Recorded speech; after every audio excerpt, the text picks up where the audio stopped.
Ayan, iyak guys.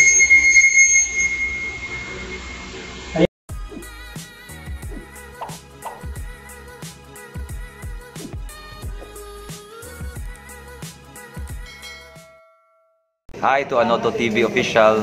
Guys, keep watching. Hello guys, meron po tayong i-unbox ngayon na na anti-feedback na kabili ko ako. Gusto kong matry kasi ang nagiging problema ko rin pag nasa loob ng bahay guys. Pag nagbi-video ako, sobrang malakas ang feedback. Lalo pag medyo maliit lang yung lugar. Kaya ito, nagtry ako bumili. Ipapakita ko sa inyo guys kung anong klaseng anti-feedback. Tapos kung paano i-install itong anti-feedback. Ito na guys, anti-feedback na 4.0. Bubuksan natin guys para makita natin yun.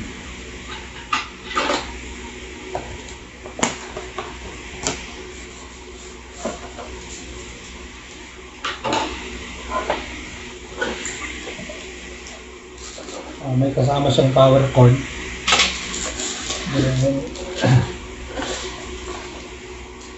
Meron siyang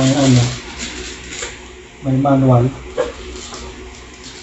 Ewan ko lang kung may English ba nito. Meron pala. May English, may Chinese version.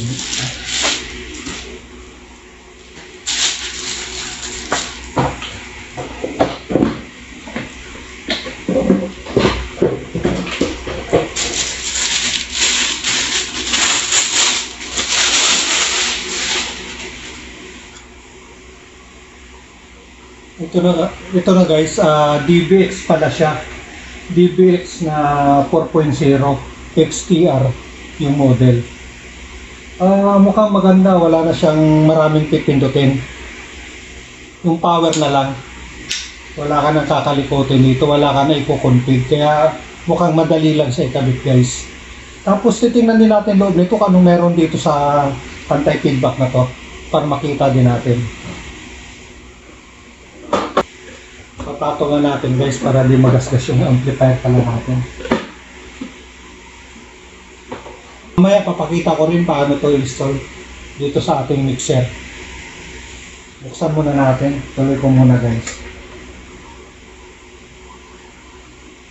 Gusto ko lang din makita yung loob nito kasi di ko pa nakita yung loob nito guys.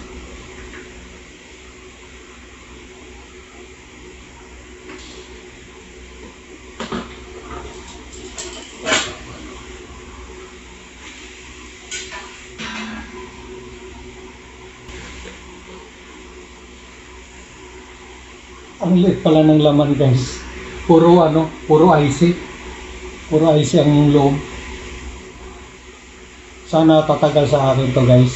Mukhang matibay naman kasi hindi naman to pag nawad sa kabit yung mic, di na wala ng tanggalan eh. Liit ng niya, transformer. Liit na ito yung niya, yung power supply. Ito yung board niya. Dalawa. Liit lang pala. Sana magtagal, sana matibay. Kaya sinubukan ko rin na para yun din nga kasi naging problema ko yung feedback ng mic. Sana effective tong na to, anti-feedback. So guys, mamaya kakabit ko na, sasarado ko lang guys i-install natin to guys. Ito na guys, na sarado ko na, i-install natin. Ito guys, ito pala yung niya guys, yung likod. Yan. Meron siyang in 1, in 2, tapos meron siyang out 1 at saka out 2. In 3, in 4, out 3 at out 4. Bali 4 na mic ang pupwede dito guys. Kaya medyo di ka kakapusin sa microphone nito kasi 4 ang pupwede. Tapos ito yung niya. Ito yung saksakan ng power natin.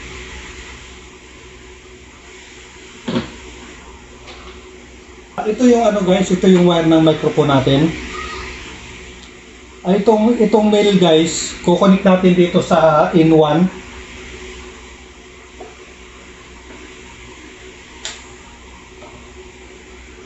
Itong kabilang dulo guys, kukonek natin dito sa sa microphone.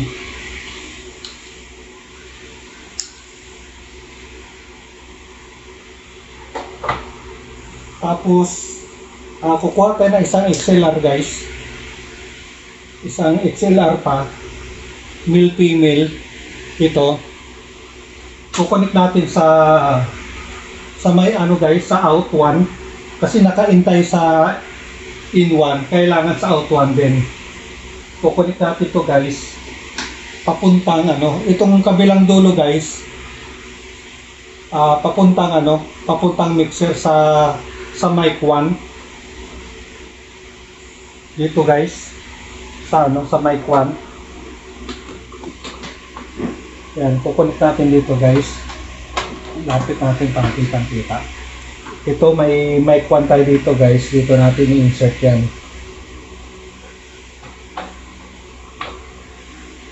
Ayan. Tapos, ikot natin to guys.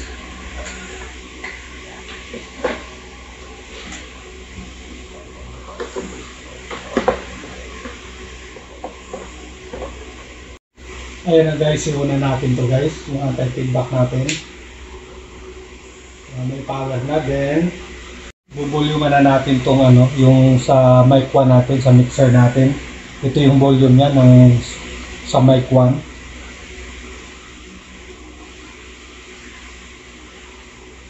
Hello, sound check. Hello, sound check.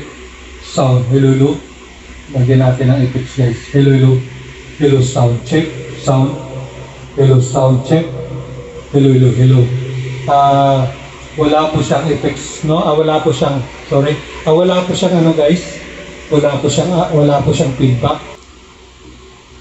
Hello guys. Ito yung speaker. Ang lapit natin guys. Ito yung speaker natin, no? Wala pong feedback. Ito guys. Wala po guys, oh. Hindi po siya nagpi-feedback guys. Hello, sound check. Hello, sound. Hello. Ito pa yung isa guys. Subukan natin guys. Ang ganda pala niya. Hindi nagpi-feedback. Ito yung lapit ko na guys sa lapit natin to guys. Walang guys, walang feedback. Nakaano na tayo guys. Yung volume natin halos 100% na guys. Dito sa naka na tayo guys, wala pong feedback. Maganda pala siya guys. Hello, sound check. Ang ganda pala niya. At least effective pala yung anti-feedback. Sana tumagal to sa akin tong anti-feedback na to.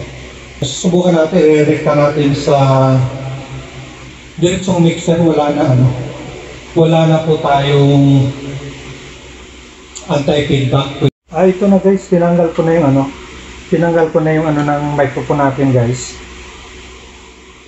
Ito na yung sa microphone natin. Hindi na natin ito idadaan dito guys. Tingnan natin kung mag-feedback ba.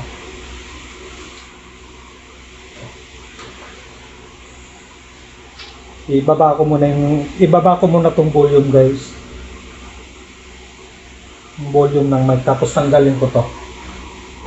Tapos itong dulo ng microphone natin, kukonek natin dito guys. Sa mic 1.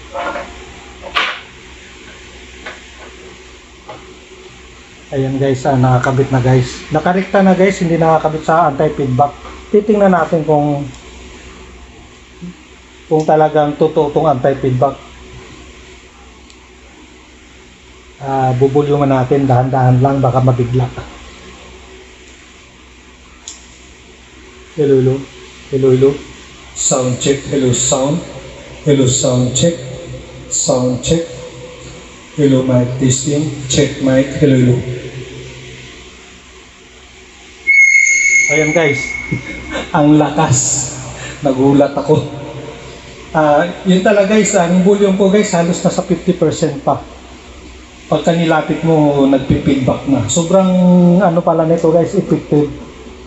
Kanina almost 100 na ako guys, mga siguro 80 to 90% ng volume ko.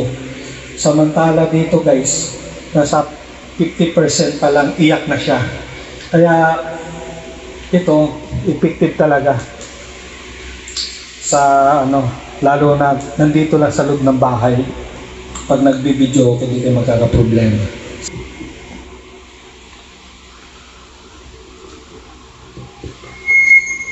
Ayan, iyak guys. Ayan, nakarikta po yan guys. Kaya maganda pagka ano kayo, pwede kayo bumili ng anti-feedback para di kayo magkakaproblema. Kung gusto nyong dalawang microphone gagamitin guys, ito sa salpak nyo, another wire ulit. Itong microphone na wire natin, kukunik natin dito guys sa ano, sa line N2, may N2 siya. Kukunik nyo to. Tapos itong dulo, kukunik nyo yung isang microphone. Yan, kukunik nyo. Tapos itong isang XLR, kukunik nyo dito sa ano, sa out number 2. Ito yung out na to. Kukunik nyo dito papuntang mixer. Ito sa ano, sa mic 2 natin kukunik to.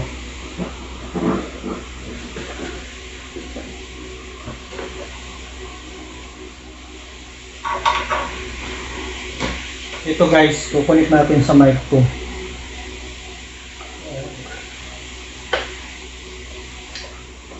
Ayan na guys. Tapos ito yung mic 2 natin. Ayan, bubuluman natin. Hello, sound check. Hello, sound check. Hello. Tapos ito yung mic 1 natin. I-off natin itong mic 1, mic 2, then itong mic 1, volume natin. Hello, sound check. Hello, sound check. Ayan, dalawa na yung microphone natin guys, ibaba natin yung 1. Tapos ito yung 2. Ito yung 2 natin, volume natin. Hello, sound check. Hello, sound check. Okay na guys. Dalawa na yung mic. Hanggang 4 to guys. Kung gusto nyo 4 na mic, ganun din ang procedure guys. Gagawin nyo para ano, magiging 4 na yung mic ninyo. Ngayon sa atin 2 lang. Kasi 2 lang yung mic ko ngayon. Tapos testing natin guys kung magpi-feedback pa siya ulit. Kanina kasi pag direkta natin nagpi-feedback talaga. Ito ibukan natin ulit. Ibang mic naman to guys ha. Wala talaga guys.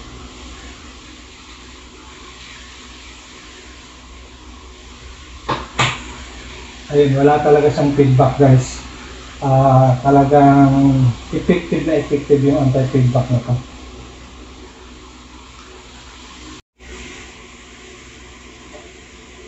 Wala talaga guys. So, wala talagang feedback. Hello, sound check. Hello. Wala talaga guys. Hello, sound. Wala. Hello. Tingnan po ko na yung ano guys, yung screen ng speaker ko, hindi talaga nagpi-feedback. Ayan guys, oh.